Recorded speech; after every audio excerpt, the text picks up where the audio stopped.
Salut à tous les amis, bienvenue dans cette vidéo. Voilà, la Coupe du Monde a commencé. Déjà, il y a eu plusieurs choses dans cette Coupe du Monde 2026. 3 rencontres jouées et 3 cartons rouges dans cette début de Coupe du Monde 2026. Hier, on a regardé le Mexique battre l'Afrique du Sud 2-0, c'est lui devant son public. Et dans la nuit, on a regardé la Corée du Sud battre la République tchèque. Et ce soir, le Canada contre le Bosnie, match nul, un but partout. Canada qui fait partie de ces pays organisateurs, les États-Unis qui va rentrer en liste cette nuit contre le Paraguay. Je suis ici accompagné de Amadou Djoulde pour analyser cette début de Coupe du Monde. Bonsoir Amadou Djoulde. Ouais, salut Fred, c'est bon, j'espère que tu vas bien. Et comme tu as bien souligné, dans cette Coupe du Monde, j'espère qu'on aura des beaux matchs, même si on n'a pas encore eu des beaux matchs au début de la Coupe du Monde, on espère que ça va venir, c'est une question de temps. Donc, comme dit mon frère, on va essayer d'analyser à notre manière la début de la compétition. Donc, déjà les premiers matchs joués, j'espère qu'on va commencer par le premier pays organisateur de la Coupe du Monde qui est le Mexique, donc contre l'Afrique du Sud, qui s'est soldé à 2 buts à 0 contre les Sud-Africains, qui n'étaient pas bien du tout rentrés dans leur Coupe du Monde, je peux dire, parce qu'il y a une Coupe du Monde déjà démarrée avec autant de cartons, autant d'erreurs, donc c'est pas une belle manière de commencer une compétition, je pense bien. L'Afrique du Sud qui n'a pas si réalisé le défi, l'Afrique du Sud, Mexique, en 2010, ils se sont rencontrés, c'était en Afrique du Sud lors de la Coupe du Monde 2010 et le match était soldé un but partout. On avait pensé que cette équipe sud-africaine avait plus d'ambition cette année de 2026 parce qu'ils ont des joueurs exceptionnels dans cette équipe. Je ne sais pas qu'est-ce qui les a manqué en tout cas pour bien rentrer dans cette compétition. En tout cas, c'est une équipe qui m'a tellement étonné avec les talents qui sont là-bas. Comme je l'ai dit, l'Afrique du Sud est une équipe qui a beaucoup de talents. Beaucoup de talents. Dans cette équipe sud-africaine, ils ont 19 joueurs locaux qui jouent dans le championnat sud-africain. Il n'y a que 7 joueurs expatriés. Dans cette équipe sud-africaine, il y a 8 joueurs qui jouent dans la même équipe. Le Mamelodi Sundowns, champion d'Afrique en titre. Mamelodi Sundowns, c'est l'équipe qui a remporté la Ligue des champions africains. Mamadou Djoulde, comment tu as trouvé cette équipe de Mexique aussi, qui jouait celui à domicile dans cette match d'ouverture de la Coupe du Monde 2026? Non, comme toujours, avec les pays organisateurs, on attend toujours de l'ambiance du public, accompagné du public, donc forcément ils sont déjà boostés par leur public, donc du coup ils sont tellement motivés à gagner devant leur public, donc c'est normal qu'ils ont donné une belle performance, à savoir aussi que c'est une équipe déjà joueuse, avec autant de talent. C'est toujours les équipes comme le Mexique, c'est des équipes toujours performantes dans toutes les compétitions qu'ils sont engagés, que ce soit les compétitions intercontinentaux ou bien la Coupe du Monde, c'est toujours les mêmes performances qu'on voit avec ces arts des équipes. Avant d'aller loin sur les pelouses, comment tu as trouvé cette organisation du Coupe du Monde 2026? Je vous rappelle qu'il y a 3 pays, c'est 3 pays qui ont organisé cette compétition, le Canada, le Mexique et les États-Unis. Comment as-tu trouvé cette organisation? Bon, je peux dire un peu bien, mais d'un côté, comme on sait déjà, on ne va pas trop rentrer dans les détails avec les polémiques qui ont eu. Mais en matière d'ambiance, depuis des compétitions, soi-disant la cérémonie, tout était belle, plus que d'habitude. Mais en matière de ce qu'on sait déjà avec les États-Unis, avec la politique, on ne va pas rentrer dedans, on va parler sport. Donc, du coup, en tout cas, c'était belle, moi ce que j'ai vu, j'ai apprécié, j'ai aimé l'ambiance. Donc, l'équipe aussi disons, le pays organisateur, co-organisateur, a pu performer, donc ça a été beau. Ouais, il faut le confirmer, hein, c'est l'un des pays organisateurs aussi, ce n'est pas tous les pays qui ont refusé de donner des visas, ce sont les États-Unis, voilà, le Mexique, il y a des pays qui jouent au Mexique, voilà, les supporters sont bien partis, ce sont les États-Unis par exemple. Comme on a appris aujourd'hui, l'international ghanéen Thomas Partey, qui ne pourra pas se rendre avec ses coéquipiers à Toronto pour le rentrer en liste des Black Stars du Ghana. Le Canada a refusé que Thomas Partey vienne dans leur territoire parce que Thomas Partey avait des problèmes avec des filles en Angleterre. Donc c'est pourquoi le Canada a refusé de recevoir l'international ghanéen. Évidemment, disons lui, c'est pas des problèmes. C'est extra sportif. C'est pas du tout concernant les structures qu'ont fait les États-Unis pour interdire les visas à certains supporters ou bien à certains joueurs. Donc du coup, lui, il avait déjà des problèmes avec la justice anglaise. Donc ça date déjà. Donc il a des années judiciaires.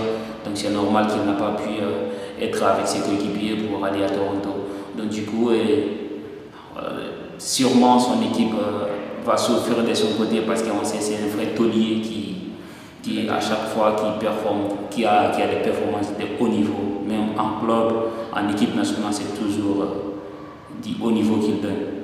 En tout cas, c'est un point pour le Ghana.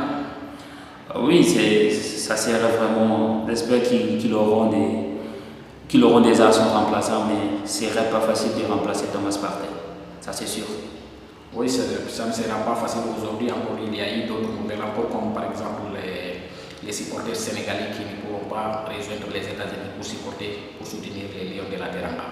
Non, disons ça, c'était déjà prévisible parce que les restrictions étaient déjà longtemps auparavant annoncées par le gouvernement américain. Donc on sait déjà et ça allait être difficile pour beaucoup de supporters, non seulement les Sénégalais, donc tous les supporters africains et certains supporters latino-américains ou asiatiques.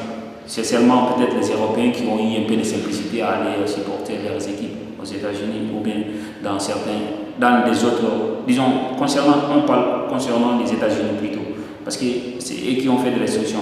Les autres pays n'ont pas fait des restrictions contre les supporters ou bien contre des délégations, des équipes qui ont accompagné leurs équipes à la Coupe du Monde. Donc du coup, c'est pas, en tout cas de ce côté-là, c'est le bémol de cette Coupe du Monde qu'on a déjà vu récemment avec l'arbitre somalien qu'on va réunir avec les Africains.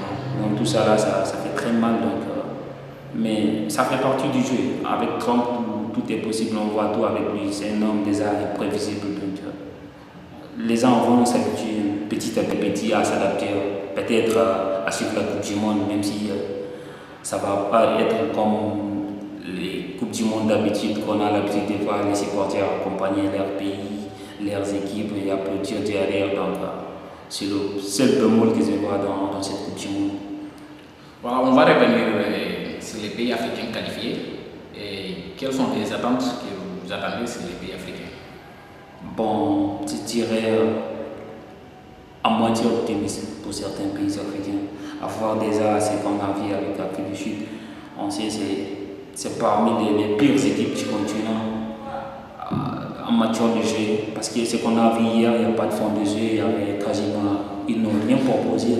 Si ce n'est pas des longues contre-attaques ou bien des longues transversales, qu'on sait avec le football moderne, ça ne donne rien. Ça ne donne pas du résultat en fait. Donc du coup, concernant les autres équipes comme le Sénégal, on sait déjà, on a beaucoup d'attentes sur l'équipe sénégalaise. Champion d'Afrique en titre. Oui, même si on sait déjà qu'il y a aussi un autre champion d'Afrique. Oui, sur le terrain, on a un seul champion. Maintenant, dans les tribunaux, on a un autre champion là-bas. Ok. Et aussi, on ne va pas se focaliser là-dessus, on va juste se focaliser sur le sport. Donc, concernant aussi le Maroc, on a des attentes, la Côte d'Ivoire, qu'on sort. Donc, ces trois équipes, en tout cas, moi, j'ai mis tellement sur eux. J'espère qu'ils auront une belle Coupe du Monde j'espère qu'ils iront loin. Oui, le Maroc, demi-finaliste lors de la dernière édition au Qatar, est-ce que tu penses que cette fois-ci on aura deux équipes ou bien une équipe encore en demi-finale comme le Maroc l'a fait en 2021? Bon, on a l'espoir, on a aussi, c'est permis de rêver et d'avoir plus d'équipes parce que j'ai parlé ici de 3 équipes, mais je n'ai pas souligné le Ghana aussi. Le Ghana aussi a une belle équipe avec des bons joueurs de haut niveau, donc il y a l'espoir. Moi, j'espère qu'on aura 3 équipes